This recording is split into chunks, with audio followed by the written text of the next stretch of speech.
বিসমিল্লাহির রহমানির রহিম। মাননীয় সংসদ সদস্যবৃন্দ, আসসালামু আলাইকুম। ফ্যাসিবাদের নির্মমতার শিকার অসংখ্য মানুষের কান্না আর হাজারো প্রাণের আত্মত্যাগের মধ্যে দিয়ে অবশেষে আজ থেকে পুনরায় যাত্রা শুরু হতে যাচ্ছে জনগণের ভোটে জনগণের কাছে জবাবদিহিমূলক সত্যিকার অর্থে জনপ্রতিনিধিশীল জাতীয় সংসদ। বাংলাদেশের জাতীয় সংসদের রাজনীতির এই ঐতিহাসিক মুহূর্তে আমি আল্লাহর দরবারে শুকরিয়া জানাই, যার অশেষ রহমতে আমরা একটি ন্যায়ভিত্তিক গণতান্ত্রিক মানবিক বাংলাদেশ প্রতিষ্ঠার লক্ষ্যে যাত্রা শুরু করতে পেরেছি। 1971 সালের স্বাধীনতা যুদ্ধের থেকে শুরু করে 2024 সালের দেশ এবং জনগণের স্বাধীনতা রক্ষার যুদ্ধ সহ এই পর্যন্ত দেশে গণতন্ত্র এবং মানুষের অধিকার প্রতিষ্ঠার সংগ্রামে যারা শহীদ হয়েছেন, ত্রয়োদশ জাতীয় সংসদ শুরুর এই যাত্রা লগ্নে আমি তাদেরকে কৃতজ্ঞতার সঙ্গে স্মরণ করছি। এই আন্দোলন সংগ্রামে যেসব মায়েরা তাদের সন্তান হারিয়েছেন, যেসব সন্তানেরা তাদের প্রিয়জন হারিয়েছেন, যেসব পরিবার তাদের সন্তান স্বজন হারিয়েছেন, যেসব আহত মানুষকে তাদের স্বাচ্ছন্দ্যের জীবন হারাতে হয়েছে, যেসব মানুষগুলো নির্যাতন, নিপীড়ন, রাজনৈতিক হয়রানি কিংবা মিথ্যে মামলা শিকার হয়ে সর্বস্ব হারিয়েছেন, আমি তাদের সকলের অবদানকেও কৃতজ্ঞতার সঙ্গে স্মরণ করছি।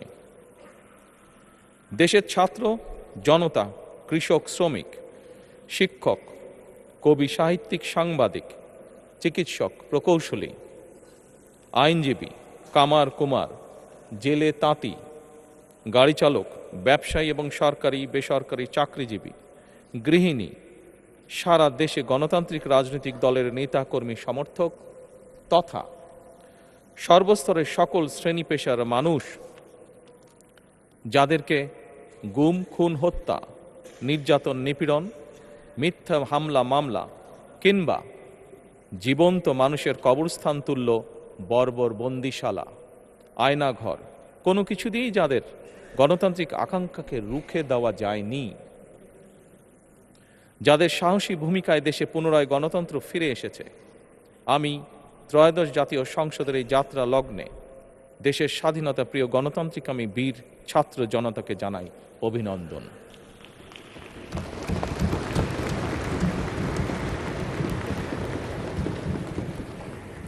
সম্মানিত সংসদ সদস্যবৃন্দ, দেশনেত্রী মরহুমা বেগম খালেদা জিয়া জনগণের অধিকার প্রতিষ্ঠায় দেশে সংসদীয় গণতন্ত্র প্রতিষ্ঠা করেছিলেন, সংসদীয় গণতন্ত্রকে প্রাতিষ্ঠানিক রূপ দিয়েছিলেন।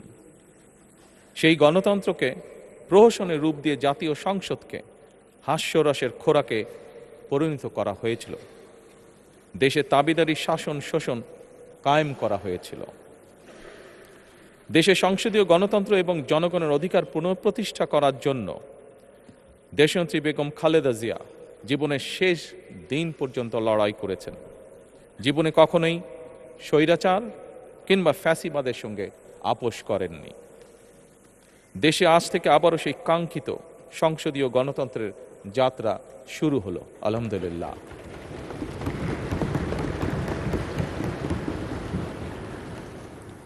সংসদীয় রাজনীতি প্রতিষ্ঠাতা খালেদা জিয়া দেশ এবং জনগণের সাফল্যে এই শুভ মুহূর্তটি দেখে যেতে পারেননি।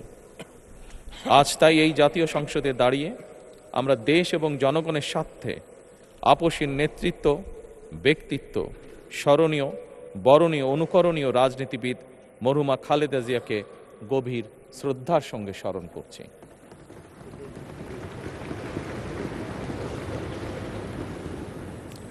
সম্মানিত সংসদ সদস্যবৃন্দ, দেশে বহুদলীয় গণতন্ত্রের প্রবক্তা এবং প্রবর্তক, স্বাধীনতার ঘোষক শহীদ প্রেসিডেন্ট জিয়াউর রহমানের একটি উক্তির কথা আপনাদের সামনে আমি স্মরণ করতে চাই। তিনি বলেছিলেন, জনগণই যদি রাজনৈতিক দল হয় তাহলে আমি সেই দলেরই আছি। অর্থাৎ ব্যক্তি কিংবা দলের স্বার্থ নয়, জনগণের স্বার্থই সবচাইতে বড়। এটাই বিএনপির রাজনীতি।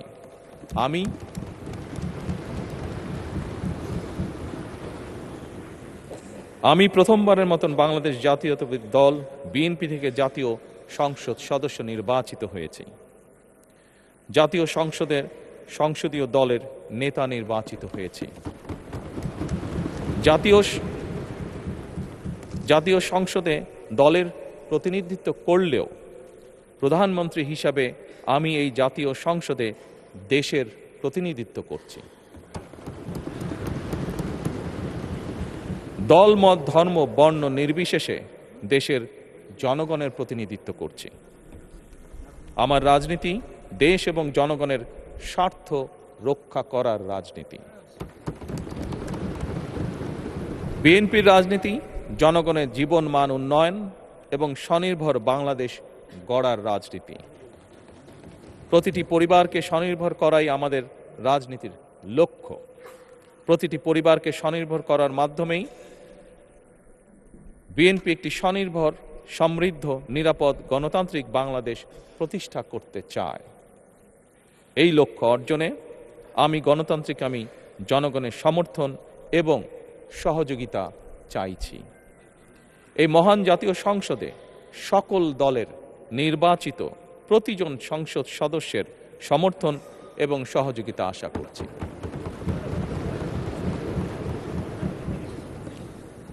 সম্মানিত সংসদ সদস্যবৃন্দ, আমি বিশ্বাস করি আমাদের দল কিংবা মত কিংবা কর্মসূচি ভিন্ন হতে পারে, কিন্তু তাবেদার মুক্ত, ফ্যাসিবাদ মুক্ত একটি স্বাধীন, সার্বভৌম, নিরাপদ, স্বনির্ভর বাংলাদেশ প্রতিষ্ঠায় আমাদের মধ্যে কোনো বিরোধ থাকতে পারে না, বিরোধ নেই। জাতীয় সংসদকে জাতীয় কর্মকাণ্ডের কেন্দ্রবিন্দু না করে বিতাড়িত ফ্যাসিস্ট সরকার জাতীয় সংসদকে অকার্যকর করে ফেলেছিল। আমরা এই মহান জাতীয় সংসদকে সকল যুক্তি, তর্ক আর জাতীয় সমস্যা সমাধানের কেন্দ্রবিন্দুতে পরিণত করতে চাই। সম্মানিত সদস্যবৃন্দ, নতুন সংসদ যাত্রা শুরু করার সময় সংসদের সাবেক স্পিকার কিংবা ডেপুটি স্পিকার উপস্থিত থাকার কথা ছিল, কিন্তু পতিত, পরাজিত, বিতাড়িত ফ্যাসিস্ট সরকারের জনবিরোধী এবং গণবিরোধী কর্মকাণ্ডের ফলে যে জনরোষ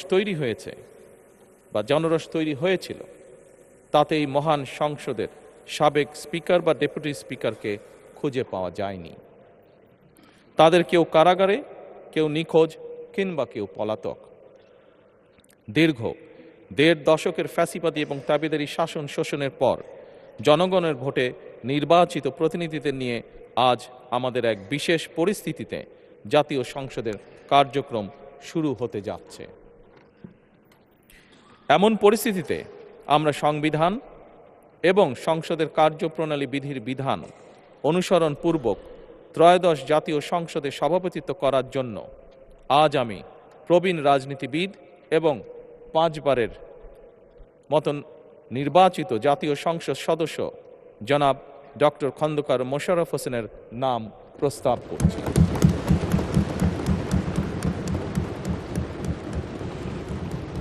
সম্মানিত সংসদ সদস্যবৃন্দ, আমাদের সংসদীয় রীতিনীতির ইতিহাসে এই ধরনের পরিপ্রেক্ষিত নজিরবিহীন নয়।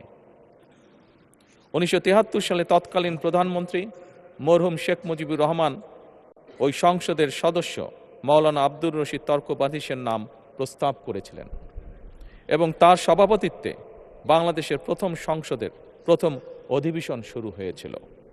আমি জাতীয় সংসদের সকল সম্মানিত সদস্যকে স্বাগত এবং ধন্যবাদ জানাই। আল্লাহ হাফেজ। বাংলাদেশ জিন্দাবাদ।